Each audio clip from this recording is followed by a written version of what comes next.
to introduce the guest.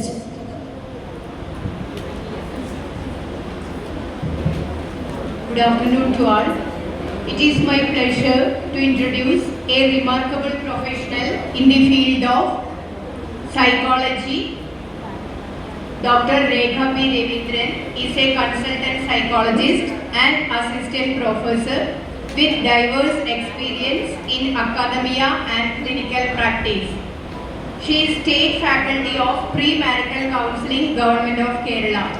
She serves as assistant professor at the Department of Psychology, Nehru Arts and Science College, Coimbatore, and is the founder and director of Bodhita Psychological Interventions, Individual and Group Therapies, Research Psychometrics, Offline and Online Counseling, Teaching, Training and conducting workshops and seminars focused on mental health empowerment.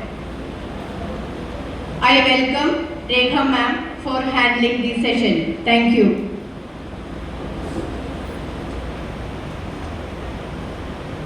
Welcome Dr. Rekha B. Ravindran, Assistant Professor, Nehru Arts and Science College, Coimbatore.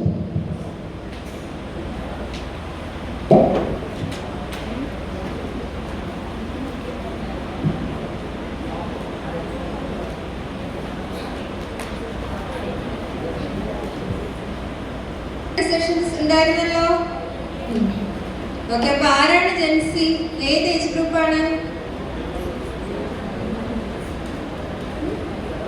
1997 to 2012. Okay, അതായത് ഇപ്പോഴത്തെ 13 എങ്ങനെയാണ്? 13 to 28 years വരെയുള്ളവർ. Okay, അപ്പൊ ഇങ്ങനത്തെ കുട്ടികളുടെ പ്രത്യേകത എന്താ? നിങ്ങൾ പല സ്ട്രീമിലുള്ളവരുണ്ടാവും അല്ലേ? എന്താണ് ഡിഫറൻസ് പഴയ ആൾക്കാരെക്കാളും? ശ്രദ്ധിച്ചിട്ടുണ്ടോ? അങ്ങനെ അതേ ഏജിലുള്ളവരുണ്ടല്ലോ അല്ലേ ഇവിടെ? എന്താണ് പ്രത്യേകത? Lack of attention. ഓക്കെ, പിന്നെ ടെക്നോളജിക്കലി നല്ല അറിയാം. പിന്നെന്താണ്? സ്പീഡ് കൂടുതലാണോ നമ്മളെക്കാളും? കാര്യങ്ങൾ പെട്ടെന്ന് മനസ്സിലാക്കാൻ പറ്റും അല്ലേ? പോസിറ്റീവ്സും കൺസർവേറ്റീവ് അതിനെക്കുറിച്ച് ഒരുപാടൊന്നും ബോധമില്ല. വളരെ പ്രാക്ടിക്കലായിട്ട് റിസൾട്ട് ഓറിയന്റഡ് ആയിട്ടാണ് തിങ്ക് ചെയ്യുക അല്ലേ? പോസിറ്റീവ്സും ഉണ്ട്, നെഗറ്റീവ്സും ഉണ്ട്, എല്ലാവർക്കും ഉള്ളത്. ഓക്കെ, അപ്പോൾ നമ്മൾ ഫസ്റ്റ് ട്രൂ ഡിജിറ്റൽ നേറ്റീവ് എന്ന് പറഞ്ഞാൽ എന്താണ്? ജനിച്ച് വീഴുമ്പോഴേ മൊബൈൽ ഫോണും എല്ലാ കാര്യങ്ങളും കണ്ട് വളർന്നവരാണ് എല്ലാവരും. ഓക്കെ, അപ്പൊ അതിനനുസരിച്ച് അവർക്ക് അതെല്ലാം നോളേജ് കൂടും. അപ്പൊ നമ്മളാണെങ്കിലും എന്തെങ്കിലുമൊക്കെ ചെയ്യണമെങ്കിൽ എന്താ, മോൻ്റെ അടുത്തോ മോളുടെ അടുത്തോ ഒക്കെ ഫോൺ കൊടുക്കും അല്ലേ? ഇതൊന്ന് ശരിയാക്കി തരുമോ? അപ്പൊ അത് അവരുടെ നോളേജാണ്. അത് നമ്മൾ തന്നെ കുറ്റം പറയും, ഏത് നേരം ഫോണാണ്. പിന്നെന്താ, സ്മാർട്ട് ടി വി അല്ലേ? യൂട്യൂബ് ഒക്കെ അവർക്ക് ഇപ്പോൾ ടി വി തന്നെ കിട്ടുമല്ലോ. അങ്ങനെ നമ്മൾ കുറ്റം പറയും, അതേ നേരം നമുക്ക് അതിന് ആവശ്യമുണ്ട്.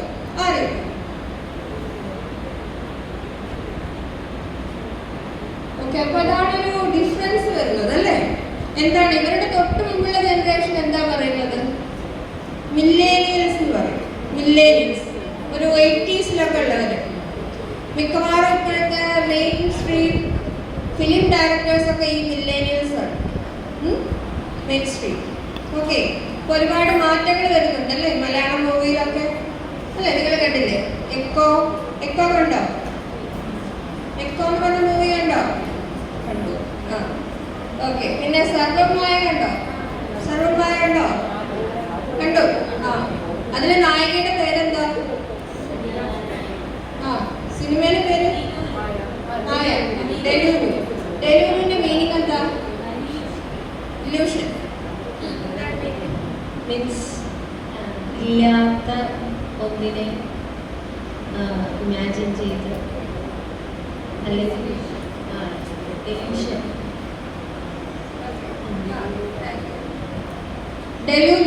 ഡെലൂലു ആക്ച്വലി ഒരു ജെൻസി വേർഡാണ്. ഓക്കെ, ജെൻസി വേർഡാണ്. നിങ്ങൾ ഡെലൂലു എന്ന് കേട്ടിട്ടുണ്ടോ? ഇതിനു മുമ്പ് കേട്ടിട്ടുണ്ടോ? ജെൻസി യൂസ് ചെയ്യുന്ന ഒരു നോർമൽ ടേമാണ് ഡെലൂലു. Means delusion. ഇല്ലാത്തത് നമുക്ക് ഉണ്ടെന്ന് തോന്നുക അല്ലേ? അപ്പോൾ ഈവൻ മൂവീസ് പോലും ഇറങ്ങുന്നത് ആ രീതിയിലുള്ള കോഡ്സും കാര്യങ്ങളും വെച്ചിട്ടാണ്. അപ്പോൾ നമ്മൾ അപ്ഡേറ്റഡ് ആവണം. ഇപ്പൊ നമ്മൾ പ്രീവിയസ് ജനറേഷൻ ആണെങ്കിലും മില്ലേനിയൽസ് ആണെങ്കിലും അതിന് മുമ്പുള്ള ജെൻ എക്സ് ആണെങ്കിലും അതിന് മുമ്പുള്ള വെറ്ററാൻസ് ആണെങ്കിലും ആരാണെങ്കിലും ഓക്കെ. ഇപ്പൊ നമ്മൾ പഴയ അപ്പൂപ്പന്മാരെയൊക്കെ പിള്ളേർ കളിയാക്കുന്ന കണ്ടിട്ടുണ്ടോ? ഉണ്ട്, കളിയാക്കും. അവർക്ക് അവരുടേതായിട്ടുള്ള ടേംസ് ഒക്കെ ഉണ്ട് കളിയാക്കുന്നതിന്.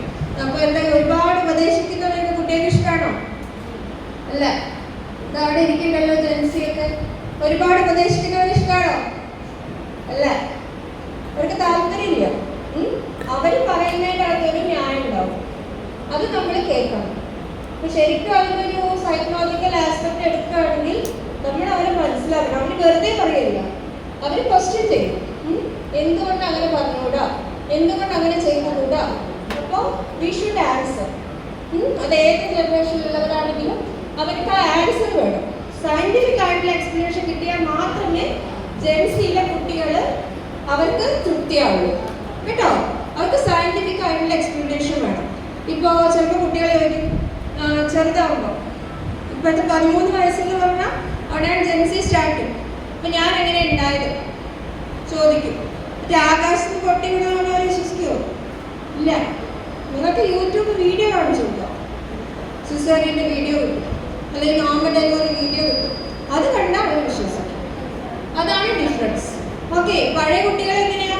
തവിട് കൊടുത്ത് വാങ്ങിയതാണ്, തവിട് കൊടുത്ത് വാങ്ങിയതാണ്.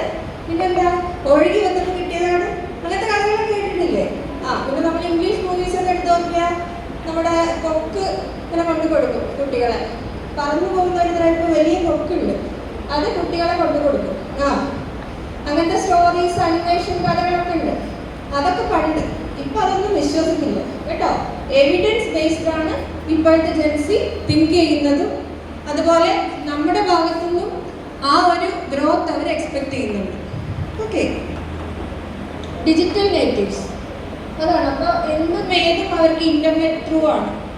ഇപ്പൊ സ്കൂളിൽ പഠിക്കുന്നവർക്കൊക്കെ ഇൻസ്റ്റാഗ്രാം ഉണ്ടായില്ലേ? ഒന്നല്ല, ഒന്നിൽ കൂടുതലുണ്ട്. അതെ അതെ. ഒന്ന് അവർക്ക് എല്ലാവരും ഫ്രണ്ട്സൊക്കെ ആയിട്ടുള്ളതാവും, ഒന്ന് പ്രൈവറ്റ് ആയിട്ട് ക്ലോസ് ഫ്രണ്ട്സിനുള്ളതായിരിക്കും, വേറൊന്ന് മറ്റുള്ള പ്രൊഫൈലൊക്കെ കയറി നോക്കാൻ വേണ്ടിയുള്ള ഒന്നായിരിക്കും. അപ്പൊ അങ്ങനെയാണ്. നമ്മൾ ഉദ്ദേശിച്ച രീതിയിലല്ല, കുറച്ചുകൂടി അഡ്വാൻസ് വേണം. ഓക്കെ. Shaping context. ഇപ്പൊ എല്ലാ കാര്യവും ഇറങ്ങുന്നത് കുട്ടികളുടെ ട്രെൻഡ്സിനനുസരിച്ചിട്ടാണ്. പല മൂവീസും നല്ലതാണെങ്കിലും അത്ര ഓടാറില്ല. എന്താ കാരണം? അപ് ടു ഡേറ്റ് അല്ല, പഴയ കോൺസെപ്റ്റ് അല്ലേ? പഴയ മീൻ പുതിയ കുപ്പിയിൽ തരാന്ന് പറയുന്നു, അതാണ്. അത് നമ്മൾ പറയും. പക്ഷെ ഇപ്പോഴത്തെ കുട്ടികൾ കുറച്ചുകൂടെ അഡ്വാൻസ്ഡ് ആയിട്ടുള്ള രീതിയിൽ അതിനോടൊപ്പം റിയാക്ട് ചെയ്യും. അപ്പോൾ അവർക്ക് പഴയ കാര്യം അവരുടെ ഇപ്പോഴത്തെ ശരിക്കും ഓരോ കോണ്ടെക്സ്റ്റും പുതിയതായിട്ട്. ഇപ്പോൾ ആഡ്സ് ആണെങ്കിൽ പോലും വരുന്നത് കുട്ടികളെ ഉദ്ദേശിച്ചിട്ടാണ്. നിങ്ങൾ നോക്കി അറിയാൻ പറ്റും. ഓരോ ആഡും എല്ലാ മൾട്ടിനാഷണൽ കമ്പനീസിൻ്റെ ആഡ് വരുന്നത് ജെൻസിനെ ഫോക്കസ് ചെയ്തിട്ടാണ് കേട്ടോ. അപ്പോൾ നമ്മളിപ്പോൾ ഏത് ഫീൽഡിലുള്ളവരാണെങ്കിലും, ഇപ്പോൾ ബിസിനസ് ആണെങ്കിലും എന്താണെങ്കിലും ആ ഒരു കാര്യം നമുക്ക് മനസ്സിലാവും. ആ ഒരു ജനറേഷനെ പഠിച്ചാൽ മാത്രമേ നമുക്ക് ഇപ്പോഴത്തെ ഒരു രീതിയിൽ മുന്നോട്ട് പോകാൻ പറ്റുള്ളൂ. പിന്നെ പ്രാഗ്മാറ്റിക് ആണ്, റിയാലിറ്റി ഓറിയന്റഡ് ആണ്. എന്തും റിയാലിറ്റി. ഇപ്പോൾ പഴയ ആൾക്കാരെ പറഞ്ഞ് നീ അങ്ങനെ ചെയ്യരുത് ശാപം കിട്ടും, ഇങ്ങനെ ചെയ്യരുത് ശാപം കിട്ടും എന്നൊക്കെ പറയും. ഇപ്പോഴത്തെ കുട്ടികൾക്ക് അതൊന്നും കാര്യമില്ല. ഞാൻ അങ്ങനെ ചെയ്തത് ഇതുകൊണ്ടാണ്. അവർക്കൊരു എക്സ്പ്ലനേഷൻ ഉണ്ടാവും. അപ്പോൾ വീട്ടുകാർ സത്യം പറഞ്ഞാൽ കുട്ടികളുടെ കൂടെ നിൽക്കണം. ഇപ്പോൾ ആസ് എ സൈക്കോളജിസ്റ്റ് എനിക്ക് പറയാനുള്ളത് കുട്ടികളുടെ കൂടെ നിൽക്കണം. അപ്പോൾ ആരെങ്കിലും വന്ന് കുട്ടികളെ പറ്റി കുറ്റം പറയും, ഈവൻ ടീച്ചേഴ്സ് ആണെങ്കിൽ പോലും കുട്ടികളുടെ ഭാഗം എന്താണെന്ന് നിങ്ങൾ കേൾക്കണം. അതിനുശേഷം മാത്രമേ കുട്ടികളെ കുറ്റം പറയാനോ ശിക്ഷിക്കാനോ പാടുള്ളൂ കേട്ടോ. എന്ത് തന്നെയാണെങ്കിലും കുട്ടികളുടെ ഭാഗം എന്താണെന്ന് നമ്മൾ നോക്കണം. അതല്ലാന്നുണ്ടെങ്കിൽ ഇപ്പോഴത്തെ കുട്ടികളെ നമുക്ക് പിടിച്ചു നിർത്താൻ പറ്റുന്ന ഒരേ ഒരു ആയുധം സ്നേഹമാണ്. അടിച്ചിട്ട് കാര്യമില്ല, അടിച്ചിട്ട് ഒരു കാര്യമില്ല, വഴക്ക് പറഞ്ഞിട്ട് ഒരു കാര്യമില്ല. അവർക്ക് ശിക്ഷകൾ, പണിഷ്മെന്റ് അവരെ നോക്കുന്നില്ല. നിങ്ങൾക്ക് പറ്റുമെങ്കിൽ ആ ഒരു സ്നേഹം, ആ ഒരു അറ്റാച്ച്മെന്റ്, ആ ഒരു ബോണ്ടിൽ പിടിച്ചു നിർത്താൻ നോക്കുക. അതൊരിക്കൽ നമുക്ക് നഷ്ടപ്പെട്ടു കഴിഞ്ഞാൽ വളരെ ബുദ്ധിമുട്ടാണ്. ഇപ്പൊ കാണാറില്ലേ കുട്ടികൾ അച്ഛനെ അമ്മനെയൊക്കെ ദ്രോഹിക്കുന്നതിനൊക്കെ നമ്മൾ വാർത്തകൾ കേൾക്കാറില്ലേ? ചിലപ്പോൾ കൊന്നുകളയെ വരെ ചെയ്യും. എന്തുകൊണ്ടാണ്? അത്രത്തോളം അവരെ മനസ്സിലാക്കുന്നില്ല ഒരു ഫീലിംഗ് വരുന്നതുകൊണ്ടാണ് കേട്ടോ. അവരെ ആ ഒരു അറ്റാച്ച്മെന്റ് കിട്ടാത്തത് കൊണ്ടാണ് പല കുട്ടികളും ഡ്രഗ് അഡിക്റ്റും ആൽക്കഹോൾ അഡിക്റ്റും ഒക്കെ ആയിട്ട് പോകുന്നത്. ഇപ്പോൾ നമ്മൾ പല കുട്ടികളും പല വീട്ടിൽ നിന്നും ഇറങ്ങി പോയിട്ടാണ് വീട്ടുകാരറിയുന്നത് അവർ പല ട്രാപ്പിലും പെട്ടുന്നു. എന്തുകൊണ്ടാണ്? വീട്ടുകാരെ ശ്രദ്ധിക്കുന്നില്ല. മനസ്സിലായോ? ഒരു പെൺകുട്ടിക്ക് വേറെ ആരെങ്കിലും ഫോൺ വാങ്ങി കൊടുത്താൽ അത് നിങ്ങൾ അറിയണം, വേണ്ടേ? വീട്ടുകാർ അറിയണം. എല്ലാം വേണ്ടി കുട്ടി ഓടിപ്പോയിട്ട് പോലീസിന് കുറ്റപ്പെട്ട് കാര്യമുണ്ടോ? ഇല്ല. സോ അറ്റാച്ച്മെന്റ് എന്ന് പറയുന്ന ഒരു ഫാക്ട്, അതാണ് ഏറ്റവും ഇമ്പോർട്ടൻറ്റ്. അത് ഏത് ഏജ് ഗ്രൂപ്പിലുള്ളവരാണെങ്കിലും കേട്ടോ, അതില്ലാതെ ഭയങ്കര ബുദ്ധിമുട്ടായിരിക്കും. അപ്പോൾ അച്ഛനും അമ്മയും തമ്മിലുള്ള കോൺഫ്ലിക്ട്സും ഒക്കെ കുട്ടികളെ ഒരുപാട് ബാധിക്കുന്നുണ്ട്. അമ്മ അച്ഛനും ഏത് നേരം വഴക്കുണ്ടാക്കിക്കൊണ്ടിരുന്നിട്ട് പിന്നെ മക്കൾ ദേഷ്യപ്പെടുമ്പോൾ നമ്മൾ കുറ്റം പറഞ്ഞ കാര്യമുണ്ടോ? അമ്മ അച്ഛനും ഏത് നേരം വഴക്കുണ്ടാക്കിക്കൊണ്ടിരിക്കും. എന്നിട്ട് പിന്നെ കുട്ടികൾ എന്തെങ്കിലും പറഞ്ഞ് വഴക്കുമ്പോൾ എങ്ങനെയാണ് പെരുമാറാന്ന് ചോദിക്കാൻ നമുക്ക് അവകാശമില്ല. ഓക്കെ, അപ്പോൾ പാരൻസ് ഒരിക്കലും അവരുടെ സെൽഫ് സെൻറ്റേർഡ് ആയിട്ട് ചിന്തിക്കരുത്. ഓക്കെ, നമ്മൾ ഇപ്പോഴത്തെ കുട്ടികൾ വളരെയധികം റിയലിസ്റ്റിക് ഓറിയന്റഡ് ആയിട്ടുള്ളവരാണ്, കോൺഷ്യസ് ആണ്. നമ്മൾ മനസ്സിലാക്കുക, ആക്സെപ്റ്റൻസ് വളരെ ഇമ്പോർട്ടൻ്റ് ആണ്. പിന്നെ കേരളത്തിലൊരു പ്രത്യേകത എന്താ? കേരളത്തിലെ കുട്ടികൾ വളരെ അഡ്വാൻസ്ഡ് ആണ് ഇന്ത്യയിലെ പല സ്റ്റേറ്റിനെ വെച്ചിട്ട്, അല്ലേ? ഒന്നാമത് പാരൻസ് എഡ്യൂക്കേറ്റഡ് ആയിരിക്കും, സൗകര്യങ്ങൾ കൂടുതലാണ്. കുട്ടികൾ ജനിക്കുമ്പോൾ തന്നെ എല്ലാ രീതിയിലുള്ള ടെക്നോളജിയും അവരുടെ മുന്നിലുണ്ടാവും. അപ്പോൾ അവരതൊക്കെ ലേൺ ചെയ്ത് വളരുന്നതുകൊണ്ട് തന്നെ അവരോട് ഒരു പഴയ രീതിയിൽ ചിന്തിക്കാൻ നമുക്ക് പറയാൻ പറ്റില്ല കേട്ടോ. അതാണ് കേരളത്തിൻ്റെ ഒരു പ്രത്യേകത. ഐഡന്റിറ്റി അല്ലേ? ഇപ്പൊ പണ്ടൊക്കെ ആണെങ്കിൽ നമ്മൾ ആൺകുട്ടികളും പെൺകുട്ടികളും തമ്മിലുള്ള റിലേഷൻഷിപ്പ് അങ്ങനെയൊക്കെയല്ലേ പറയാറ്. ഇപ്പൊ അങ്ങനെ ഒരു സംഭവം പെൺകുട്ടികൾക്ക് പെൺകുട്ടികളെ ഇഷ്ടപ്പെടാം, അല്ലേ? ഇന്ത്യയിൽ അനുവദിക്കുന്നില്ല ലീഗലി, ബട്ട് അതുണ്ട്. ആൺകുട്ടികൾക്ക് ലെസ്ബിയനും ഗെയും അത് ഒരുപാടുണ്ട്. അത് ഇപ്പോഴത്തെ ഒരു ജനറേഷൻ അംഗീകരിക്കുന്നുണ്ട്. പണ്ടൊക്കെ ആണെങ്കിൽ അങ്ങനെ അറിഞ്ഞു കഴിഞ്ഞാൽ ഭയങ്കര ബുദ്ധിമുട്ടായിരുന്നു, അല്ലേ? പഴയ ആൾക്കാരൊക്കെ ഇപ്പോഴും നമ്മൾ കൗൺസിലിങ്ങിനൊക്കെ ഒരുപാട് പേര് വരാറുണ്ട്. വീട്ടുകാർ അംഗീകരിക്കുന്നില്ല. അപ്പോൾ വീട്ടുകാർ അംഗീകരിക്കാതെ എന്താ ഉണ്ടാവുക? അവർ വീട്ടിൽ നിന്ന് വിട്ടുപോകും. അവരെ സപ്പോർട്ട് ചെയ്യുന്ന ഒരുപാട് ഓർഗനൈസേഷൻസും കാര്യങ്ങളൊക്കെ ഉണ്ട്. അപ്പോൾ ആ ഒരു രീതിയിലേക്ക് ഓരോരുത്തരുടെ ഐഡന്റിറ്റിയാണ്. ഐഡന്റിറ്റി എന്ന് പറഞ്ഞാൽ എന്താണ്? വസ്ത്രധാരണം, അല്ലെങ്കിൽ പുറമെ മുടിയുണ്ട് അല്ലെങ്കിൽ മുടിയില്ല, മീശയുണ്ട് മീശയില്ല, അതൊന്നും അല്ല ഒരാളുടെ ഐഡന്റിറ്റി. ഓക്കെ, അവരുടെ ഉള്ളിൽ അവരൊരു സ്ത്രീയാണോ? ഉള്ളിൽ മീൻസ് അവരുടെ ആത്മാവ്, നമ്മൾ സോൾ എന്ന് പറയില്ലേ, അതിൽ അവരൊരു സ്ത്രീയാണോ പുരുഷനാണോ, അതാണ് ഒരാളുടെ ഐഡന്റിറ്റി എന്ന് പറയുന്നത്. അപ്പോൾ ആ ഐഡന്റിറ്റിനെയൊക്കെ ഈ പഴയ ജനറേഷൻ ഒരുപാട് എതിർത്തിരുന്നു. പക്ഷെ ഇനിയും അത് എതിർത്തോണ്ടിരുന്ന നഷ്ടം പഴയ ആൾക്കാർക്ക് വരും കേട്ടോ. പുതിയ കുട്ടികൾക്ക് ഒരുപാട് പ്രശ്നം വരും. കാരണം ഇമോഷണൽ സപ്പോർട്ട് ഇല്ലാതെ അവർക്ക് ഒറ്റപ്പെട്ട് എവിടെയെങ്കിലും സ്നേഹം കിട്ടുന്നു തോന്നുമ്പോൾ അങ്ങോട്ട് പോകും. അപ്പോൾ പലപ്പോഴും ചതിക്കപ്പെടാനും പറ്റിക്കപ്പെടാനും ഒക്കെ ഒരുപാട് സാധ്യത ഉണ്ട് കേട്ടോ. അപ്പോൾ ഐഡന്റിറ്റി അതിങ്ങനെ ഓരോരുത്തർ ഗ്രോ ചെയ്യുന്തോറും ചില കുട്ടികൾ അഡോളസൻസ് ഒക്കെ എത്തുമ്പോഴേ അറിയുന്നു ആൾക്ക് ഉള്ളിലൊരു മെയിൽ ആവാനാണോ ഫീമെയിൽ ആവാനാണോ താല്പര്യം, അല്ലാതെ ജനിക്കുമ്പോൾ മുതൽ അറിയില്ല കേട്ടോ.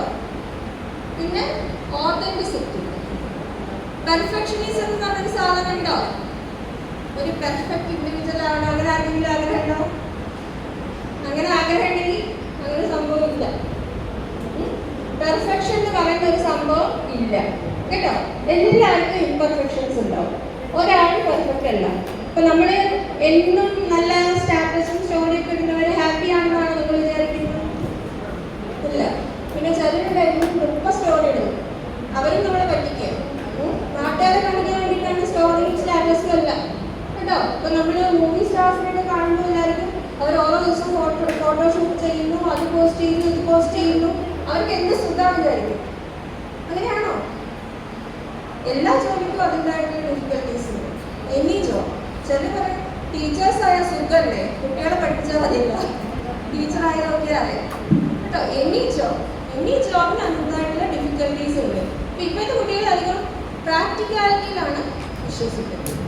അപ്പോൾ നമ്മളങ്ങനെ മാറിയിട്ടില്ലെങ്കിൽ ഇനിയെങ്കിലും അത് മാറി തിങ്ക് ചെയ്യാൻ സ്റ്റാർട്ട് ചെയ്യണം. അപ്പോൾ പെർഫെക്ഷനിസം പറഞ്ഞൊരു സാധനമില്ല. ഇപ്പോൾ മാരേജ് ആണെങ്കിലും എന്താണെങ്കിലും പാർട്ട്ണർ ആണെങ്കിലും അങ്ങനെ ഒരു പെർഫെക്റ്റ് പാർട്ട്ണർ അങ്ങനെ ഒരു സംഭവം ഇല്ല. എല്ലാവരും വേറെ വേറെ ഇൻഡിവിജ്വൽസ് ആണ്. രണ്ട് വ്യത്യസ്തമായിട്ടുള്ള ഫാമിലിയിൽ ജനിച്ചു വളർന്ന വ്യക്തികൾ. അവർ ഒന്നിച്ചു വരുമ്പോൾ ഒരിക്കലും ഒരേപോലെ എന്ന് പറയുന്ന ഒരു കോൺസെപ്റ്റ് ഇല്ല കേട്ടോ. അപ്പോൾ അതും ഇപ്പോഴത്തെ കുട്ടികൾ നല്ലപോലെ മനസ്സിലാക്കിയിട്ടുണ്ട്. ഡൈവേഴ്സിറ്റി നമ്മൾ ഏത് ജനറേഷനിലുള്ളവരാണെങ്കിലും ഏത് ജെൻഡറിലുള്ളവരാണെങ്കിലും ഒരുപോലെ കാണണം. ഇപ്പോൾ ചെറിയ കുട്ടികൾക്ക് ചില പ്രായമുള്ളവർ ഫ്രണ്ട്സിനെ നിങ്ങൾ കണ്ടിട്ടുണ്ടോ? ഈ ഗെയിമൊക്കെ കളിക്കുമ്പോൾ ഗ്രൂപ്പ് ഗെയിമിംഗ് ഉണ്ട്. അതിനെക്കുറിച്ച് ഗ്രൂപ്പ് ഗെയിമിംഗ് ആണ് ഇപ്പോൾ കൂടുതലായിട്ടും വരുന്നത്. നമ്മൾ അറിയുന്നവരോടല്ല, പല അറിയാത്തവരുടെ കൂടെയും ഒക്കെയാണ് ഈ ഗ്രൂപ്പ് ഗെയിമിംഗ് വരുന്നത്. അപ്പോൾ അതിലധികം അതെ പല കൺട്രീസിലുള്ളവർ അങ്ങനെയാണ് വരുന്നത്. അപ്പോൾ അവരൊക്കെ ഏത് ഏജ് ഗ്രൂപ്പിലുള്ളവരാണെന്ന് നമുക്കറിയില്ല. മിക്കവാറും പ്രായം കൂടിയവരായിരിക്കും. പക്ഷേ ഈ കുട്ടികൾ ഇംഗ്ലീഷ് അറിയില്ലെങ്കിൽ പോലും കഷ്ടപ്പെട്ട് ഇംഗ്ലീഷിൽ സംസാരിക്കും. ഹിന്ദി അറിയില്ലെങ്കിലും കഷ്ടപ്പെട്ട് ഹിന്ദിയിൽ സംസാരിക്കും. മനസ്സിലായോ? അപ്പോൾ അവർക്കൊരു ഗോളുണ്ട്. ആ ഗോളിലേക്ക് എത്താൻ അവർ ഏത് ഏജ് ഗ്രൂപ്പ് അങ്ങനെ ഒരു ഫാക്ടർ നോക്കുന്നില്ല. അവരൊരു ഗോൾ, ആ സെയിം ഗോൾ ഫോക്കസ് ചെയ്ത് പോകുന്നവരോട് ഫ്രണ്ട്ലി ആവാൻ അവർ വിന്നിങ് ആണ്. അപ്പോൾ ആ ഒരു രീതിയിലാണ് ഇപ്പോഴത്തെ ജനറേഷനിലുള്ള പോക്ക്. ഫിനാൻഷ്യൽ ആയിട്ടുള്ള കാര്യം നിങ്ങൾ ശ്രദ്ധിച്ചിട്ടുണ്ടോ? കുട്ടികൾക്ക് കൃത്യമായിട്ട് അറിയാം. ഇപ്പോൾ കടയിൽ പോവാണെങ്കിൽ ചിലർ പറയും ഇത്ര രൂപയ്ക്ക് ഞാൻ പർച്ചേസ് ചെയ്യും. ഇപ്പോൾ വീട്ടിലൊക്കെ മോനൊക്കെ പറയുന്നതാണ് ഇത്ര രൂപയ്ക്ക് ഞാൻ പർച്ചേസ് ചെയ്യും. എന്നിട്ട് അവരെല്ലാം പോയി ആ ഒരു രീതിയിൽ എടുക്കും. മണി പിന്നെ പാരൻസ് ആണ് മണിയുടെ വാല്യൂ പഠിപ്പിക്കേണ്ടത്. എത്ര സ്പെൻഡ് ചെയ്യണം, എങ്ങനെ സ്പെൻഡ് ചെയ്യണം, അത് പാരൻസിൻ്റെ കയ്യിലാണ്. പക്ഷെ അവർക്ക് ഇങ്ങനെ ഒരു അണ്ടർസ്റ്റാൻഡിങ് കൊടുത്തു കഴിഞ്ഞാൽ അവരത് ഫോക്കസ് ചെയ്തിട്ട് തന്നെയാണ് പോവുക. കൃത്യമായിട്ട് എങ്ങനെ എവിടെ ചെലവഴിക്കണം എന്ന് അറിയാം. പിന്നെ മണി പാരൻസിനോട് ചോദിക്കുമ്പോൾ ഏത് സമയത്ത് ചോദിക്കണമെന്ന് കൃത്യമായിട്ട് അറിയാം. നമ്മൾ ദേഷ്യപ്പെട്ടിരിക്കുമ്പോഴൊന്നും ചോദിക്കില്ല. ചിലപ്പോൾ നല്ലപോലെ ഇരിക്കുമ്പോൾ ഒന്ന് സോപ്പിട്ട് അതുണ്ട് ഇതുണ്ട്, മനസ്സിലായോ? ഇൻഡയറക്ട്ലി എങ്ങനെ ഒരു കാര്യം സാധിച്ചെടുക്കാമെന്ന് ഇപ്പോഴത്തെ കുട്ടികൾക്ക് നല്ലപോലെ അറിയാം. അവർക്ക് ആ ഒരു ടാക്ടിക്സ്, നമ്മൾ അവരെക്കാളും ടാക്ടിക്സ് പഠിച്ചാലേ അവരുടെ മുന്നിൽ പിടിച്ചേക്കാൻ പറ്റും. ടീച്ചേഴ്സ് ആണെങ്കിലും പാരൻസ് ആണെങ്കിലും. അപ്പോൾ പേച്ചൊക്കെ അല്ലേ?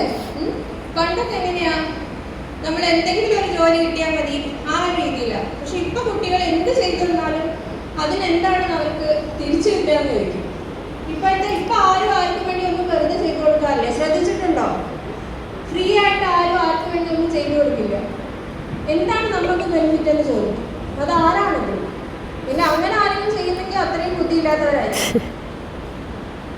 ആർക്ക് ചെയ്തു കൊടുത്താലും അതിനെന്താണ് ബെനിഫിറ്റ് എന്നാണ് ചിന്തിക്കുക അല്ലേ? ഇപ്പൊ നമ്മൾ ഇവിടെ ഒരു കോൺഫറൻസിന് വരുന്നു, അത് അറ്റൻഡ് ചെയ്യുന്നു, അതുകൊണ്ട് നമുക്ക് എന്താണ് ബെനിഫിറ്റ് ആ രീതിയിൽ ചിന്തിക്കും. ഇപ്പൊ നമ്മൾ പേപ്പർ പ്രസന്റ് ചെയ്താൽ അതിന്റെ സർട്ടിഫിക്കറ്റ് കിട്ടും, അത് വാലിഡാണ്. പിന്നെ നമ്മൾ സെഷൻസിൽ ഇരിക്കുന്നു. അപ്പോൾ ആ സെഷൻസിൽ നിന്ന് എന്തെങ്കിലും ഒരു പോയിന്റ് നമുക്ക് ആവശ്യമുള്ളത് കിട്ടിയാൽ അത് നമുക്ക് ഗുണം ചെയ്തേക്കാം, അറിയില്ല.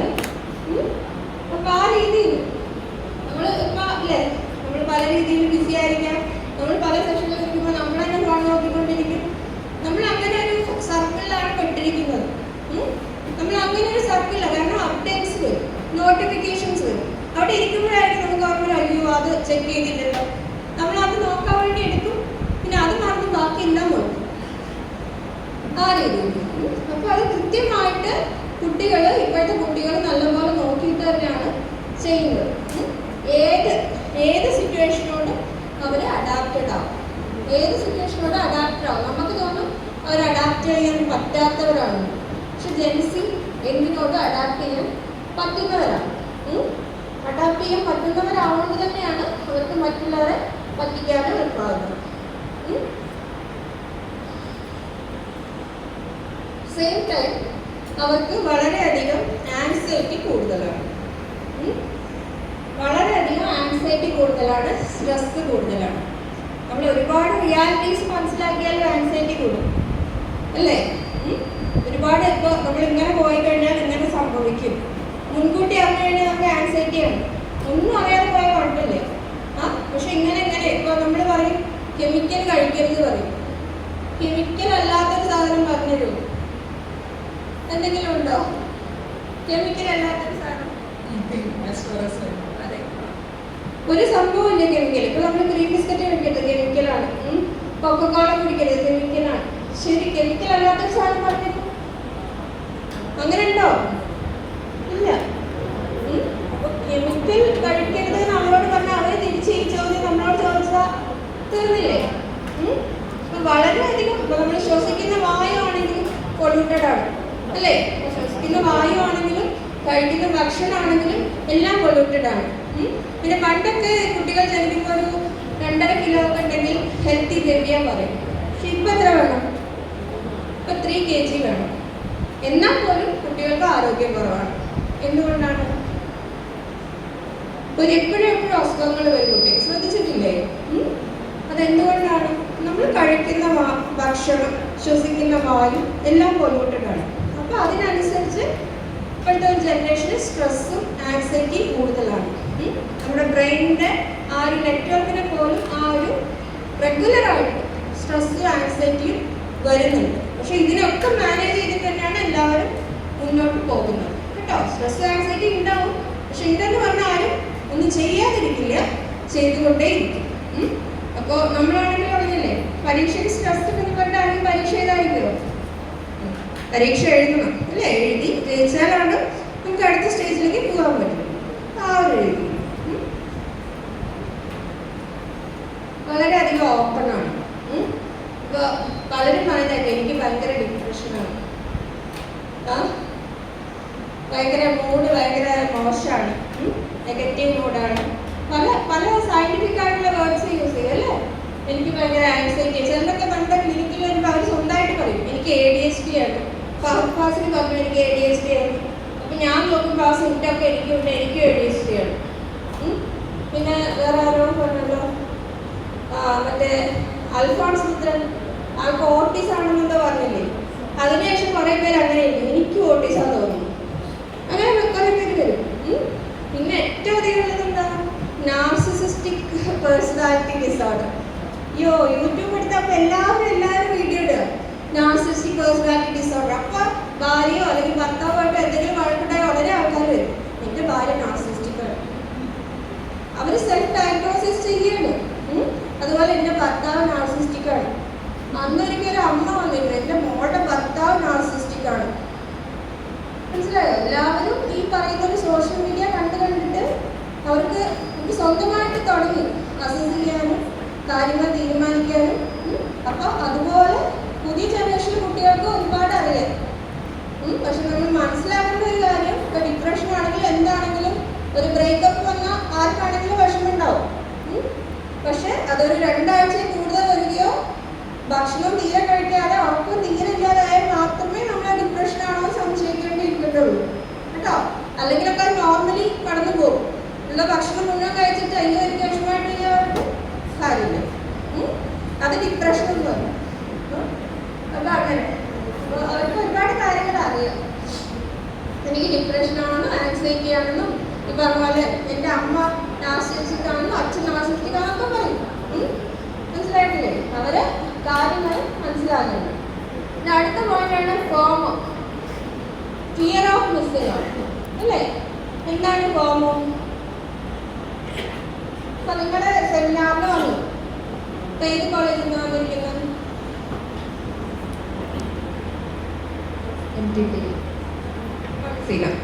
അപ്പൊ നിങ്ങളുടെ കൂട്ടത്തിലെ ഏതെങ്കിലും ഒരു കുട്ടിക്ക് ഇത് വരാൻ പറ്റിയില്ല വിചാരിക്കും, നിങ്ങളുടെ ഒരു ക്ലോസ് ഫ്രണ്ട്. സപ്പോസ് നിങ്ങൾ എല്ലാവരും ഒന്നിച്ചൊരു ഫോട്ടോ എടുത്ത് ഇൻസ്റ്റയിലോ FB-യിലോ എവിടെയെങ്കിലും പോസ്റ്റ് ചെയ്താൽ ഉടനെ ആ കുട്ടിക്ക് തോന്നും അയ്യോ ഞാൻ ആ ഒരു സിറ്റുവേഷൻ നഷ്ടപ്പെടുത്തിയല്ലോ, ഭയങ്കര റിഗ്രറ്റ് ആവും, എനിക്ക് പോവായിരുന്നു. അപ്പൊ അഥവാ ഞാൻ പേപ്പറിൽ പ്രസന്റ് ചെയ്തില്ലെങ്കിലും എനിക്ക് പോവായിരുന്നു, അല്ലെങ്കിൽ ഇത്രയല്ലേ ചെയ്യേണ്ടിയിരുന്നത് എനിക്ക് പോവായിരുന്നു.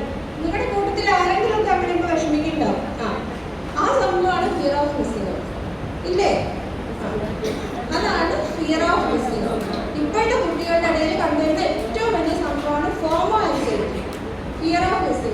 ഈ ഫോട്ടോസ് കാണുമ്പോൾ ചിലപ്പോൾ വലിയവർക്കുണ്ടാവും, ഫോട്ടോസ് കാണുമ്പോൾ തോന്നും അയ്യോ ഞാനത് മിസ് ചെയ്തല്ലോ. മനസ്സിലായോ? ആ സാധനം അതാണ് ഏറ്റവും അധികം ഇപ്പോഴത്തെ കുട്ടികൾക്ക് കാണുന്നൊരു പ്രോബ്ലം കേട്ടോ. എന്തുകൊണ്ടാണ് ജെൻസി കൂടുതൽ ഓപ്പൺ അപ്പ് ആവാൻ കാരണം? അവർക്ക് കാര്യങ്ങൾ കൗൺസിലിങ്ങിനൊക്കെ വരുമ്പോൾ കുട്ടികളായിട്ട് പാരൻസിനോട് പറഞ്ഞ് കൗൺസിലിംഗ് വരാറുണ്ട്. പാരൻസ് നിർബന്ധിച്ച് കൊണ്ടുവരുമെന്നല്ല, കുട്ടികളായിട്ട് തന്നെ പാരൻസിനോട് പറയുമ്പോൾ എനിക്ക് കൗൺസിലിംഗ് വേണം. മനസ്സിലായോ? അങ്ങനെ പറഞ്ഞു വരുന്ന ഒരുപാട് കുട്ടികളുണ്ട് കേട്ടോ. ഇപ്പൊ ഈ രീതിയിൽ പോകുമ്പോൾ എനിക്കൊരു ഇൻട്രൊഡക്ഷൻ കിട്ടിയില്ലെങ്കിൽ എനിക്കത് പ്രോബ്ലം ആവും. അതുകൊണ്ട് എന്നെ ഒരു കൗൺസിലർ അല്ലെങ്കിൽ സൈക്കോളജിസ്റ്റിനെ കാണിക്കണമെന്ന് അങ്ങോട്ട് ആവശ്യപ്പെട്ടു പോകുന്ന ഒരുപാട് കുട്ടികളുണ്ട്. അവർക്ക് അതിനെക്കുറിച്ചുള്ള അവയർനെസ് നല്ലപോലെ ഉണ്ട് കേട്ടോ. അതാണ് ഒരു കാര്യം. പിന്നെ സ്റ്റിഗ്മ ഇല്ല. ആരോട് എന്തും പറയും, ആരോടും എന്തും പറയും. അവർക്ക് അങ്ങനെ പേടിയോ മടിയോ അല്ലെങ്കിൽ അവരെന്ത് വിചാരിക്കും? ഇപ്പൊ മില്ലേനിയൽസ് ആണ്, അയ്യോ അവരെന്ത് വിചാരിക്കും, നമുക്ക് വളരെ ആവശ്യമുള്ള കാര്യമാണെങ്കിൽ നമ്മൾ പറയില്ലേ. പക്ഷെ ഇപ്പൊ കുട്ടികൾ തുറന്ന് പറയും. ബാക്കി വരുന്നോടത്ത് വെച്ചിട്ടാണ് ആ ഒരു ആംഗിളാണ് കേട്ടോ. അതുകൊണ്ട് അവര് കൗൺസിലറോടാണെങ്കിലും സൈക്കോളജിസ്റ്റിനോടാണെങ്കിലും എന്താണെങ്കിലും തുറന്നു പറയും. ഇപ്പൊ ഈവൻ ആരോടെങ്കിലും ഒക്കെ സെക്ഷൽ റിലേഷൻഷിപ്പ് ഉണ്ടെങ്കിൽ അവരത് തുറന്നു, അവർക്കത് പ്രശ്നമല്ല. മനസ്സിലായോ? അത് അങ്ങനെ സംഭവിച്ചു. അതുകൊണ്ടാണ് ഇങ്ങനെ അവർക്ക് തുറന്നു പറയാൻ ഒരു മടിയില്ല. പക്ഷെ പഴയ ആൾക്കാരോടൊക്കെ നമ്മൾ എന്തെങ്കിലും ചോദിച്ച് മനസ്സിലാക്കാൻ ഭയങ്കര ബുദ്ധിമുട്ടാണ്. ഒരു 100 വിശദീകരണം കൊടുത്താലേ അവരെന്തെങ്കിലും പറയും. പക്ഷെ ഇവിടെ ഉള്ളത് അങ്ങനെയല്ല, എല്ലാം തുറന്നു പറഞ്ഞാൽ അതുകൊണ്ടാണ് ഇങ്ങനെ വിശദമായി ചോദിക്കുന്നത് കേട്ടോ. അതുപോലെ സോഷ്യൽ മീഡിയ, ഒരുപാട് സോഷ്യൽ മീഡിയ സൈക്കോളജിസ്റ്റുകളുണ്ട്, സോഷ്യൽ മീഡിയ കൗൺസിലേഴ്സ് ഉണ്ട്. ശരിക്കും അവരുടെ ജോലി എന്താണോ വിദ്യാഭ്യാസം എന്താണോ നമുക്കറിയില്ലേ. ഈ നാർസിസ്റ്റിക് പേഴ്സണാലിറ്റി ഡിസോർഡറൊക്കെ അങ്ങനെ അതിൽ പെട്ടൊരു സംഭവമാണ് കേട്ടോ. എല്ലാവരും ക്ലാസ് എടുക്കുക നാർസിസിനെ പറ്റി. ഇപ്പൊ ഒന്ന് നല്ലപോലെ മേക്കപ്പ് ചെയ്താൽ പറയാം അവർക്ക് നാർസിസമാണ്. സെൽഫ് ലവ് ആണല്ലോ നാർസിസം എന്ന് പറഞ്ഞാൽ. ഇപ്പൊ ഒന്ന് നല്ലപോലെ മേക്കപ്പ് ചെയ്ത് കഴിഞ്ഞാൽ പറയാം അവർക്ക് നാർസിസ്റ്റിക് പേഴ്സണാലിറ്റി ഡിസോർഡർ ആണ്. ആ ഒരു അവസ്ഥയിലാണ് നമ്മൾ നിൽക്കുന്നത്. അപ്പൊ അതുകൊണ്ട് സോഷ്യൽ മീഡിയ യൂസ് ചെയ്യുന്നതുകൊണ്ട് ഗുണമുണ്ട് ദോഷമുണ്ട്. പിന്നെ ഈ പറഞ്ഞ പോലെ അവനവന്റെ കാര്യത്തിനാണ് ജെൻസി ഇമ്പോർട്ടൻസ് കൊടുക്കുന്നത്. അതിപ്പോ നമ്മള് മക്കളെ ഉപദേശിച്ചിട്ടൊന്നും കാര്യമില്ല. മിക്കവാറും ഈ ഒരു ജനറേഷൻ അങ്ങനെയാണ്. പിന്നെ ഇതിന് ശേഷം വരുന്നവരാണ് ജെൻസിക്ക് ശേഷം വരുന്നത് ജെൻ ആൽഫ എന്ന് പറയും. നിങ്ങളുടെ അനിയനോ അനിയത്തിയോ ഒക്കെ ഉണ്ടാവില്ല, ചെറിയ മക്കളോ, ജെൻ ആൽഫ എന്ന് പറയും. ഇവരെക്കാളും കുറച്ച് കൂടിയ ടീംസാണ്. അതായത് 2013 മുതൽ ജനിച്ചത്. നീ ഏതിലാണ് ജനിച്ചത്? 2007. ആ അപ്പൊ ജനിച്ചിൽ പെടും അല്ലേ? പെടുമായിരിക്കും. അവിടെ ഇതിനൊന്നും താല്പര്യമില്ല. അപ്പൊ അവർക്ക് ഈ ഒരു മെന്റൽ ഹെൽത്ത് സർവീസ് അത് എടുക്കേണ്ട ആവശ്യം എല്ലാം കൃത്യമായിട്ട് അറിയാം കേട്ടോ. ഭയങ്കരമായൊരു കോഗ്നിറ്റീവ് ഷിഫ്റ്റ് ആണ് അല്ലേ? എന്തെങ്കിലും സംശയം വന്നാൽ ആരോടാ ചോദിക്കാം? ഹോംവർക്ക് ചെയ്യാണെങ്കിൽ എന്താ ചെയ്യുക? ഫോട്ടോ എടുത്ത് ജെമിനിയിലിടും. ജെമിനി ഇല്ലേ, ജെമിനി അല്ലെങ്കിൽ ചാറ്റ് ജിപിടിയോട് ചോദിക്കും. പണ്ടൊക്കെ അമ്മയോട് വെച്ചിട്ട് നോക്കിയാൽ ഇപ്പൊ അതാ ചെയ്യാം, ഒന്ന് ഫോൺ തരുമോ, ഫോട്ടോ എടുത്തിടും. അപ്പൊ അത് എഴുതി തരും, അത് നോക്കിയോ. അത് അവർക്ക് കൃത്യമായിട്ട് അറിയാം. ഇപ്പൊ 6ാം ക്ലാസ് പഠിക്കുന്നവരാണെങ്കിൽ അവർ ആ ഒരു സജഷൻ കൂടെ കൊടുക്കും. ഫോർ 6th സ്റ്റാൻഡേർഡ് സ്റ്റുഡൻറ് എങ്ങനെ പ്രോംപ്റ്റ് കൊടുക്കണം എന്ന് കൃത്യമായിട്ട് അറിയാം. അപ്പൊ അതുകൊണ്ട് വളരെയധികം ശ്രദ്ധിച്ച് വേണം ഇവരെയൊക്കെ ഡീൽ ചെയ്യാൻ. നമ്മൾ ഫോൺ നോക്കരുത് പറഞ്ഞാൽ അവർ പറയും ഞാൻ വെറുതെ ഫോൺ നോക്കല്ല, ഞാൻ പഠിക്കുകയാണ്. അപ്പൊ അത് പഠിക്കുന്നതാണോ അല്ലേ നോക്കാനേ നമുക്ക് പറ്റും കേട്ടോ. കാരണം ഭയങ്കരമായ സ്കില്ലാണ് ഇൻഫർമേഷൻ ടെക്നോളജിയിൽ. ഒരു മിനിറ്റ് കൊണ്ടൊക്കെ അവർ പല കാര്യങ്ങളും പഠിച്ചെടുക്കും. അതേസമയം എന്തെങ്കിലും ടെക്സ്റ്റ് ബുക്കോ അല്ലെങ്കിൽ പഴയ പോലെ എന്തെങ്കിലും ഷേക്സ്പിയറിന്റെ മറ്റേ ഹാർഡ് കോപ്പിയൊക്കെ കൊടുത്താൽ പറ്റില്ല. പക്ഷെ സോഫ്റ്റ് കോപ്പി അവർക്ക് നമ്മൾ ഈ കുറച്ചുകൂടെ പഴയ ആൾക്കാർ പറയും കമ്പ്യൂട്ടർ നോക്കിയാൽ തല വരിക്കും, അത് കണ്ണു വരും. പക്ഷെ അവർക്ക് അതാണ് താല്പര്യം കേട്ടോ. വിഷ്വൽ ഓർഗൻസ് അതൊക്കെ നിങ്ങൾ ശ്രദ്ധിച്ചാൽ അറിയുണ്ടാവും. ഈ യൂട്യൂബിൽ വലിയ വീഡിയോ കാണാൻ ഇഷ്ടമല്ല, റീൽസ് ഷോർട്സ് അതാണ് താല്പര്യം. ബ്രീഫായിട്ട് കാര്യം അറിയാം. അത് എന്നെ അറിയുമല്ല, പക്ഷെ ഒരുപാട് സമയം അതിനുവേണ്ടി സ്പെൻഡ് ചെയ്യാൻ പറ്റില്ല കേട്ടോ.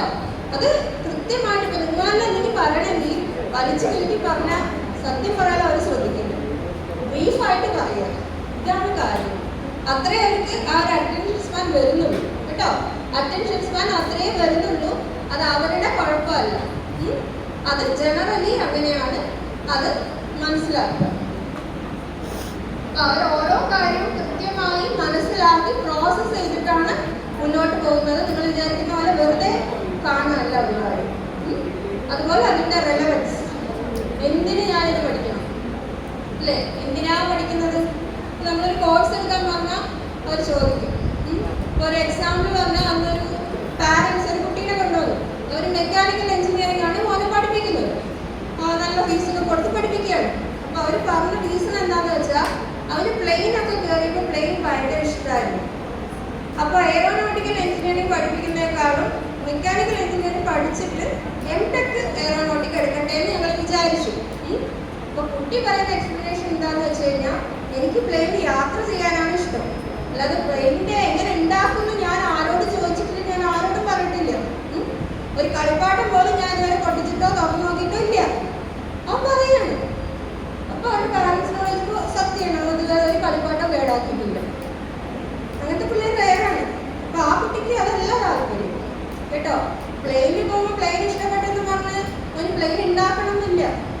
അപ്പോൾ അവർ എന്തിനെ എന്നെ കണ്ടി കോഴ്സ് പഠിപ്പിച്ചു, അവനായിട്ട് പറഞ്ഞ സൈക്കോളജിയുടെ അടുത്ത് വന്നതാണ്. അപ്പോൾ അത്രയ്ക്ക് പ്രാക്ടിക്കലി ഓറിയന്റഡ് ആണ് കുട്ടികൾ. ഒരു കോഴ്സ് എന്തിനു എടുക്കണം, ഒരു ക്ലാസ്സിന് എന്തിനു പോകണം, ഇപ്പോൾ ഒരു കല്യാണത്തിന് പോകണം, നമ്മുടെ ഫ്രണ്ടിൻ്റെ കല്യാണം, അത് ഞാനെന്ത് വരണം, നമ്മുടെ അല്ലേ ഫ്രണ്ട്. അതാണ് ക്വസ്റ്റ്യൻ വരിക. അത് തന്നെ എക്സ്പെക്ട് ചെയ്താൽ മതി. ഇപ്പോൾ പഴയ മില്ലേനിയേഴ്സ് ഒക്കെ കുറേ ഫാന്റസീസ് ഉണ്ട്. കല്യാണം കഴിക്കാനൊക്കെ പോവുകയാണെങ്കിലും നമ്മൾ വളരെ സുന്ദരമായ ജീവിതമൊക്കെയാണ് പ്രതീക്ഷിക്കുക.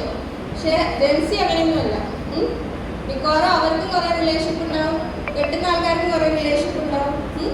അപ്പോൾ കെട്ടിക്കഴിഞ്ഞാണെങ്കിൽ ഇതൊക്കെ ഒന്ന് നിർത്തി പോവുക, അതാണൊരു പ്രതീക്ഷ. എന്നാലും ഉറപ്പൊന്നുണ്ടാവില്ല, മനസ്സിലായോ?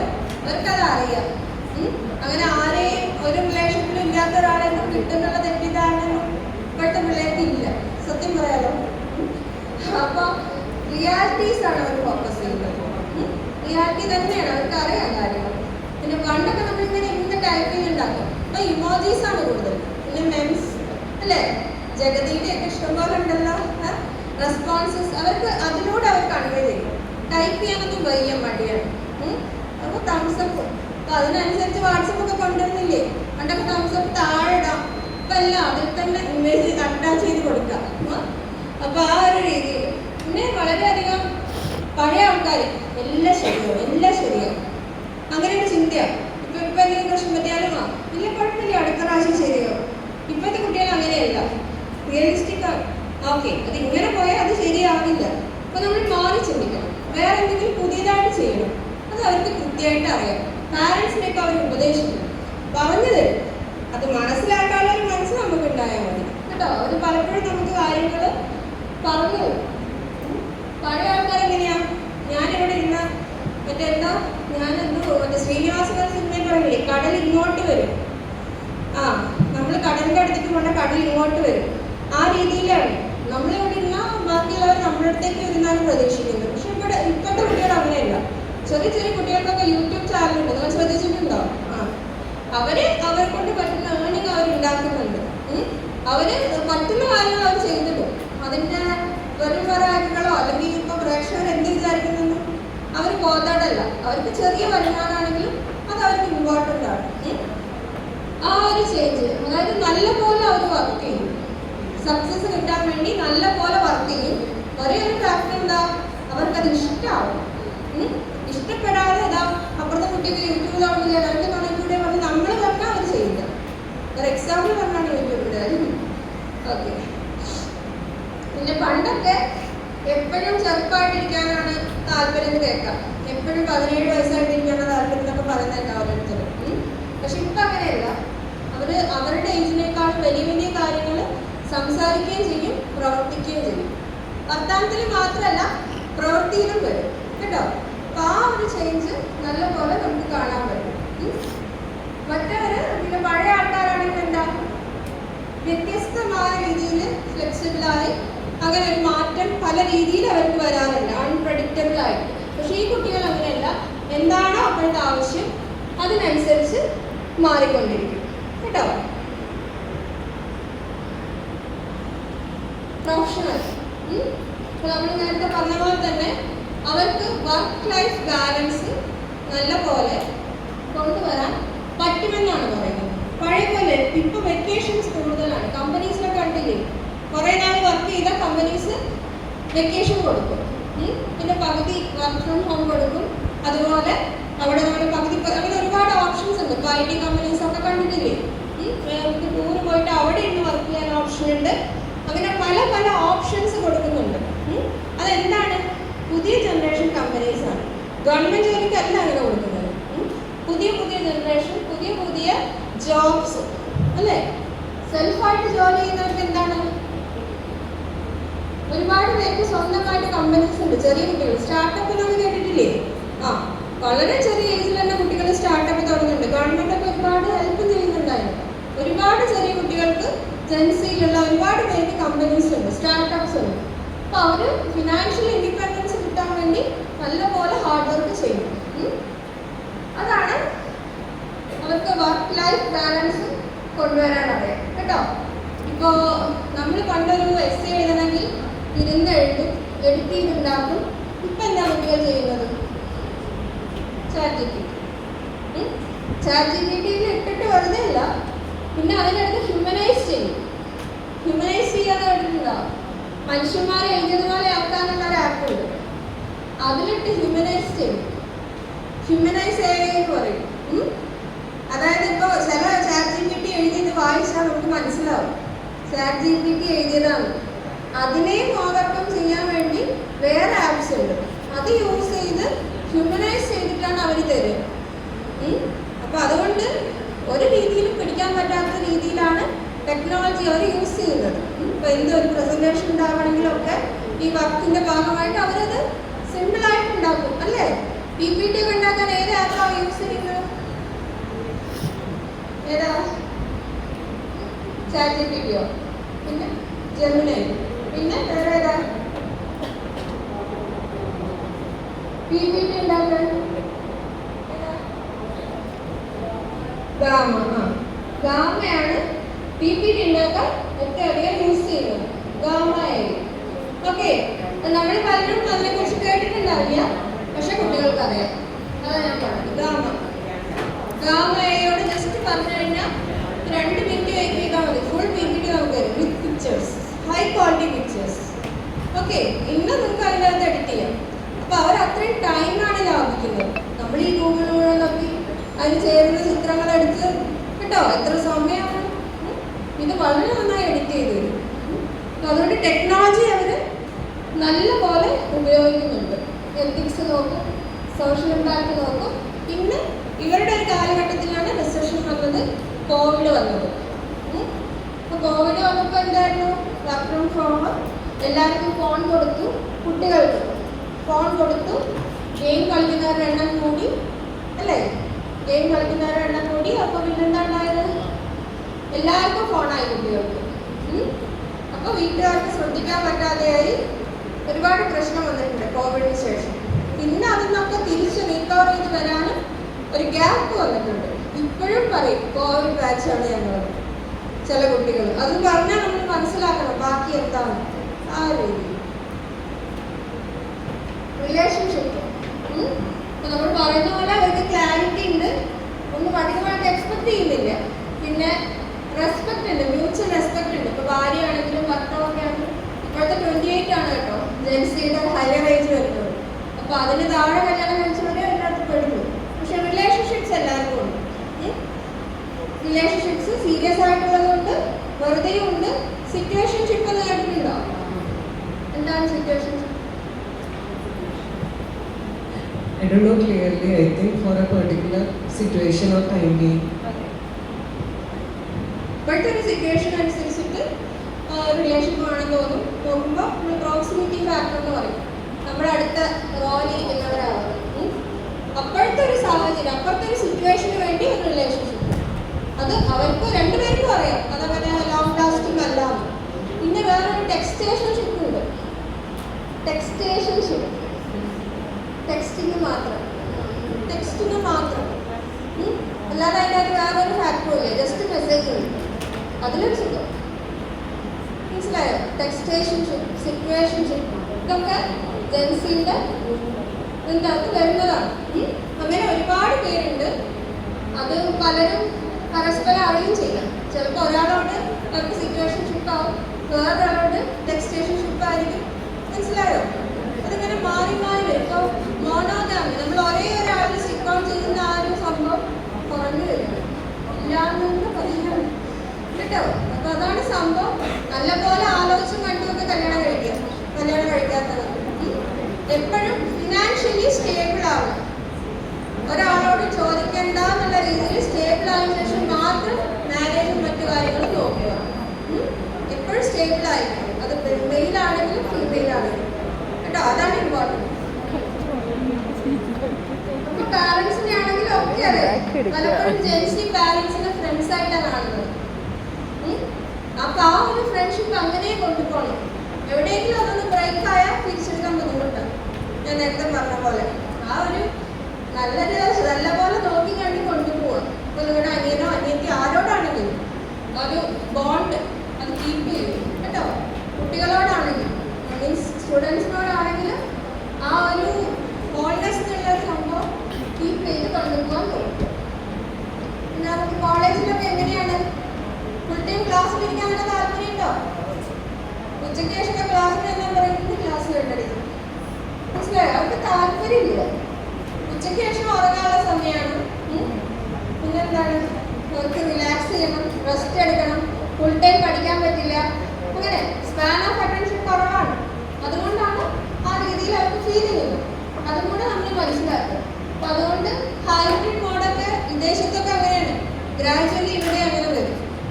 ഇപ്പൊ ജനറൽ ആവശ്യമൊക്കെ കയറി കഴിഞ്ഞാൽ മിക്കവാറും അതേ നടക്കില്ല. അവർക്ക് എന്നും കോളേജിൽ വരാനുള്ള സമയം ഉണ്ടാവില്ല. അവർ ഒരുപാട് ആക്ടിവിറ്റീസ് ഉണ്ടാവും. ആ രീതിയിൽ ചേഞ്ചൊക്കെ നമ്മൾ എക്സ്പെക്ട് ചെയ്യണം. പിന്നെ ഒരുപാട് ഇപ്പോൾ പഴയ പോലെയല്ല, നമുക്ക് അറ്റ് ടൈം പല കോഴ്സസ് പഠിക്കാനൊക്കെ പറ്റും. ഡിഗ്രി ഒക്കെ ആണെങ്കിലും പണ്ട് ഒരു കോളേജിൽ സർട്ടിഫിക്കറ്റ് കൊടുത്താൽ വേറൊരു കോളേജിലും ചേരാൻ പറ്റില്ല. ഇപ്പം അതൊക്കെ മാറി. അതുകൊണ്ട് മാക്സിമം പല കോഴ്സസ് കുട്ടികൾ പഠിക്കുന്നു. ഇന്റർ ഡിസിപ്ലിനറിയാണ് എല്ലാം. ഒരേ കാര്യം തന്നെ ഇപ്പോൾ സൈക്കോളജി ഒക്കെ എല്ലാവരും പഠിക്കുന്നുണ്ട് അല്ലേ? അപ്പൊ അത് സയന്റിഫിക് ആയി പഠിക്കണം. അതിനെ കൃത്യമായി അപ്ലൈ ചെയ്യാൻ അറിയണം. ആ ഒരു കാര്യം മാത്രം ശ്രദ്ധിക്കുക. അല്ലാന്നുണ്ടെങ്കിൽ അത് ത്രെറ്റാണ്. പിന്നെ പലതരം ഇപ്പൊ നമ്മൾ സ്മാർട്ട് ബോർഡൊക്കെ യൂസ് ചെയ്തിട്ടല്ലേ പഠിപ്പിക്കുന്നത്? ഇവിടെയൊക്കെ അങ്ങനെയല്ലേ? സ്മാർട്ട് ബോർഡ് അത് കാണണം. വിഷ്വൽ ലേണേഴ്സ് ആണ് അധികം. അല്ലാതെ നമ്മൾ ഓഡിറ്ററി ലേണർ ടീച്ചർ പറയുന്നത് മാത്രം കേട്ടിട്ട് ആ ഒരു ആംഗിൾ അല്ല. ഇപ്പോഴത്തെ കുട്ടികൾ വിഷ്വൽ ലേണേഴ്സ് ആണ്.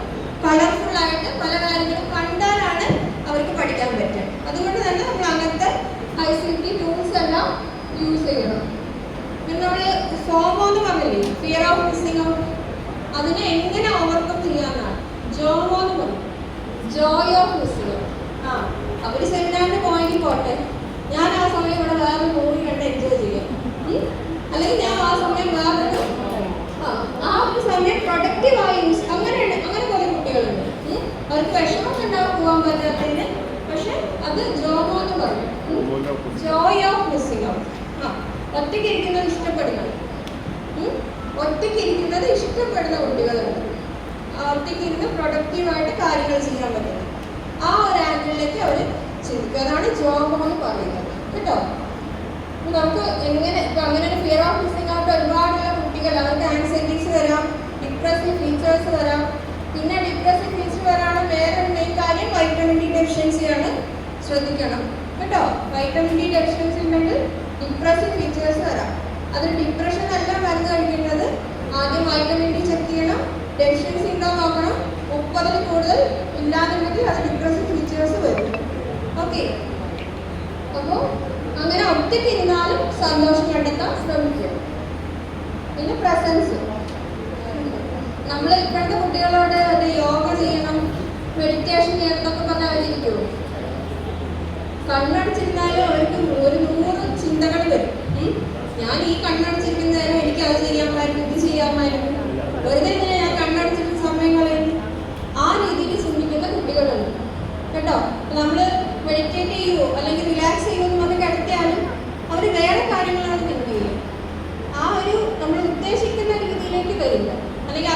സജസ്റ്റബിലിറ്റി ഉള്ള ആളായിരിക്കണം സജഷൻസ് കൊടുക്കുന്നത്. അപ്പോൾ അവരുടെ ഒരു ഫോക്കസ്, അത് ഒരു പ്രസൻസ് ഓഫ് മൈൻഡ് കൊണ്ടുവരാൻ വേണ്ടി നമുക്കിങ്ങനെ പ്രാക്ടീസ് ചെയ്യിപ്പിക്കണം.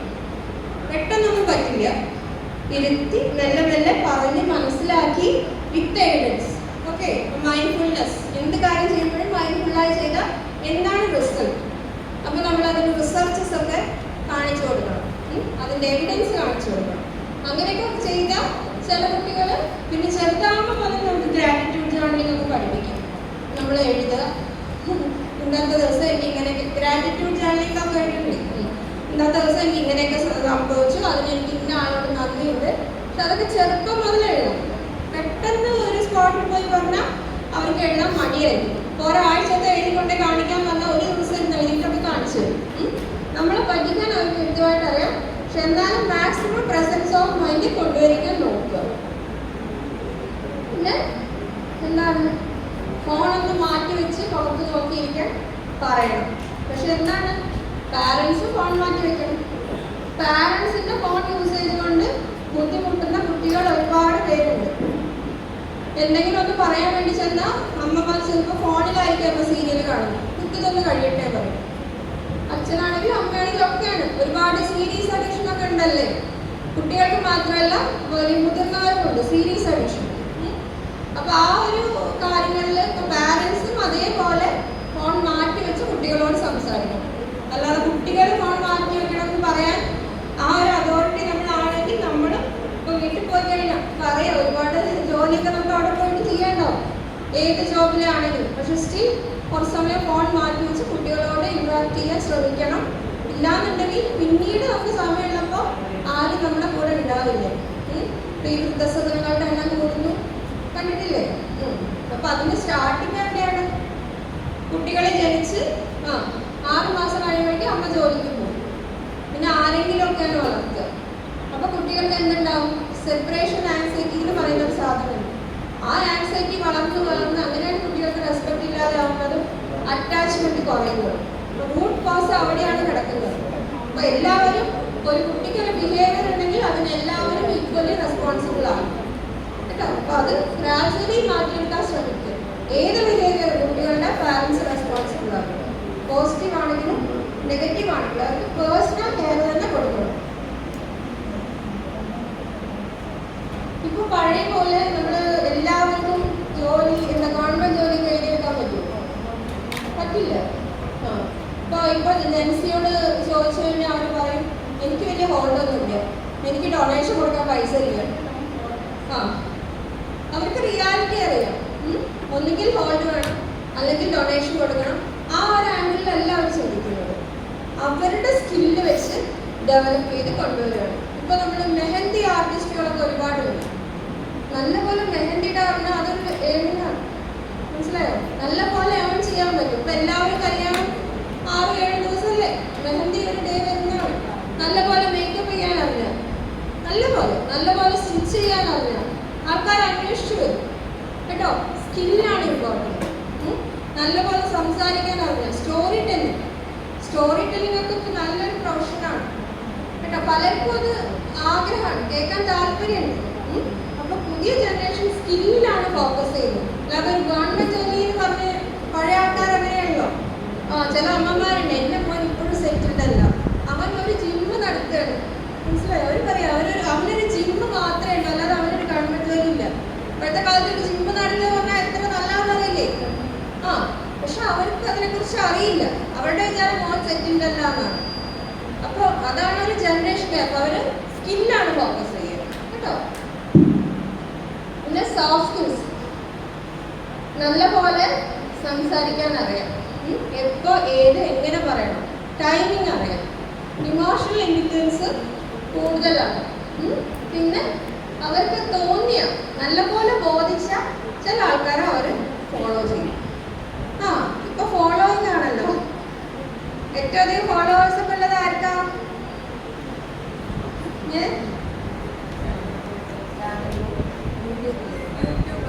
യൂട്യൂബേഴ്സിനുണ്ട്. പിന്നെ ഇൻസ്റ്റാഗ്രാമിലൊക്കെ ആർക്കൊക്കെയാ ഫോളോവേഴ്സ് കൂടുതൽ? പിന്നെ ആർക്കാണ്? ഏതാ പറഞ്ഞേ? മെസ്സി. ആ മെസ്സി ഉണ്ട്. പിന്നെ ഇന്ത്യയിൽ നിന്നൊക്കെ ആരാ? ഇന്ത്യയിൽ നിന്ന് ആരാ? ആ കോഹ്ലി. വിരാട് കോഹ്ലി. ഇവരാരും പൊളിറ്റീഷ്യൻസ് അല്ല, എഡ്യൂക്കേഷൻസ് അല്ല, ഒന്നുമല്ല. അവരുടെ സ്കില്ലിനാണ് ഇമ്പോർട്ടൻസ്. വിരാട് കോഹ്ലിക്ക് ഇത്രയും ഫോളോവേഴ്സ് വരാൻ കാര്യം എന്താ? അവർക്ക് നല്ല വർക്ക് ലൈഫ് ആ ഒരു ബാലൻസ് ഉണ്ട് അല്ലേ? നല്ലപോലെ ഫാമിലി കൊണ്ടുകൊണ്ട് വർക്ക് കൊണ്ടുകൊണ്ട് ഒരു കുഴപ്പമില്ല. ആളുടെ ഒരു ക്യാപ്റ്റൻസി പറഞ്ഞാൽ എങ്ങനെയായിരുന്നു? ഏതൊരാൾക്കും ഇഷ്ടപ്പെടുന്ന രീതിയിലായിരുന്നു. അപ്പൊ ആ ഒരു സ്കില്ലാണ് കുട്ടികൾ നോക്കിയത്. കുട്ടികളാണ് അധികം ഫോളോ ചെയ്യുന്നത് പഴയവരെക്കാളും കേട്ടോ. അപ്പൊ ആ ഒരു ചേഞ്ച് നമ്മൾ തിരിച്ചറിയണം. സ്കില്ലാണ് ഇമ്പോർട്ടൻറ്റ്. പിന്നെ ഈ പറയുന്ന പോലെ ആ ഒരു ഫോളോയിങ് വരുന്നത് അവർക്ക് അത്ര ഇഷ്ടപ്പെട്ട അവരത് ഫോളോ ചെയ്യും. നിങ്ങൾ അത്ര നല്ലതായിട്ട് അവർക്ക് ബോണ്ട് ഉണ്ടെങ്കിൽ നിങ്ങൾ പറയുന്നത് അവർ അനുസരിക്കുക തന്നെ ചെയ്യും കേട്ടോ. അപ്പോൾ ഈ പറയുന്ന പോലെ നമ്മൾ ജെൻസിനെ അണ്ടർസ്റ്റാൻഡ് ചെയ്യണം, മനസ്സിലാക്കണം. അപ്പോൾ അവർക്ക് സ്ക്രീൻ ടൈം കൂടുതലാണെന്ന് വെറുതെ പറഞ്ഞുകൊണ്ടിരിക്കരുത്. ചില അമ്മമാരുണ്ട് കുട്ടിക്ക് ഫോൺ അഡിക്ഷനാണ്. എത്ര നേരം ഫോൺ നോക്കും? അരമണിക്കൂർ ഗെയിം കളിക്കും. That's not addiction.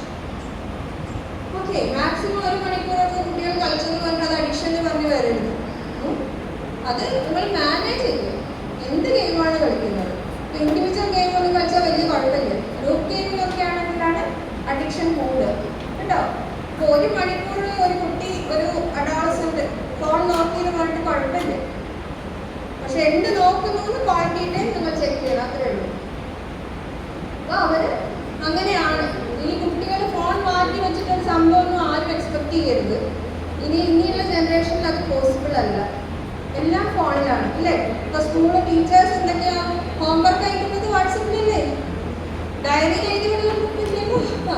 അപ്പൊ നമുക്ക് ഫോൺ അല്ലെങ്കിൽ ഈ പറഞ്ഞ ടെക്നോളജി മാറ്റി വെച്ചിട്ടൊരു സംഭവം ഇനിയുള്ള ജനറേഷനിൽ നടക്കില്ല. അപ്പൊ അതിന്റെ വൈസായിട്ട് യൂസ് ചെയ്യുക, നല്ലപോലെ മാനേജ് ചെയ്യുക. ആ ഒരു സംഭവമാണ് നമുക്കുള്ളൂ. അത് മനസ്സിലാക്കുക. അതാണ് ബ്രീഫായിട്ട് നമുക്ക് പറയാനുള്ളത്.